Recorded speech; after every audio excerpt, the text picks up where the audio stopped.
మీ అందరికీ కార్తీ ఫుడ్స్కి స్వాగతం. ఈరోజు మనం పాతకాలం నాటి బెండకాయ రొయ్య పొట్టు కూర ఎలా వండుకోవాలో చూద్దాం. ముందుగా రొయ్య పొట్టును తీసుకుని వేడి నీళ్లు పోసి ఒక 5-10 నిమిషాల పాటు నానబెట్టండి. తర్వాత వాటిని శుభ్రం చేసుకుని పక్కన పెట్టుకోండి. ఇప్పుడు ఒక కడాయి తీసుకుని దానిలో నూనె వేసుకోండి. దానిలో మనం శుభ్రం చేసి పెట్టుకున్న రొయ్య పొట్టును వేసి బాగా వేపుకోండి. క్రిస్పీ అయ్యే వరకు వేపుకోండి. దీనికి ఒక 5-10 నిమిషాల టైం పడుతుంది. ఇప్పుడు దానిలో కరివేపాకు వేసుకోండి. ఎందుకంటే రొయ్య పొట్టు కొంచెం నీచు వాసన వస్తుంది కదా, అది రాకుండా ఉంటుంది కరివేపాకు వేయటం వల్ల. ఇప్పుడు వేయించుకున్న రొయ్య పొట్టుని ఒక గిన్నెలోకి తీసుకోండి. అదే పాన్లో కొంచెం నూనె వేసుకుని ఉల్లిపాయ ముక్కలు, పచ్చిమిరపకాయ ముక్కలు వేసుకుని బాగా వేయించుకోండి. ఇక్కడ నేను పచ్చిమిరపకాయ ముక్కలు కొంచెం లేటుగా వేశాను. అవి వేగాక తరిగి పెట్టుకున్న బెండకాయ ముక్కలు వేసుకోండి.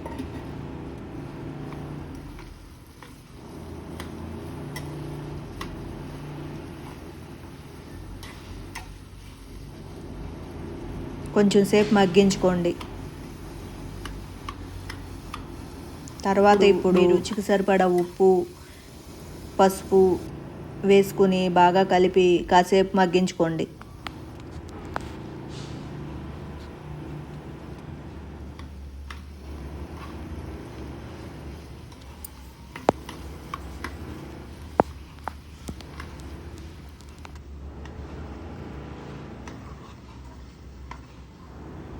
ఇప్పుడు మీ రుచికి సరిపడా కారం వేసుకుని బాగా కలిపి మూత పెట్టుకుని మరి కాసేపు మగ్గించుకోండి.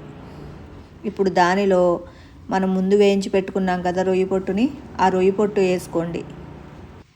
ఇప్పుడు 2-3 నిమిషాల పాటు వేయించుకోండి. అంతే, ఎంతో రుచికరంగా ఉండే పాతకాలం నాటి బెండకాయ రొయ్య పొట్టు కూర రెడీ అయిపోయింది. మీరు కూడా ట్రై చేసి చూడండి. మీరు ట్రై చేసి మీకు ఎలా కుదిరిందో మీ అభిప్రాయాల్ని కామెంట్ బాక్స్లో తెలియచేయండి.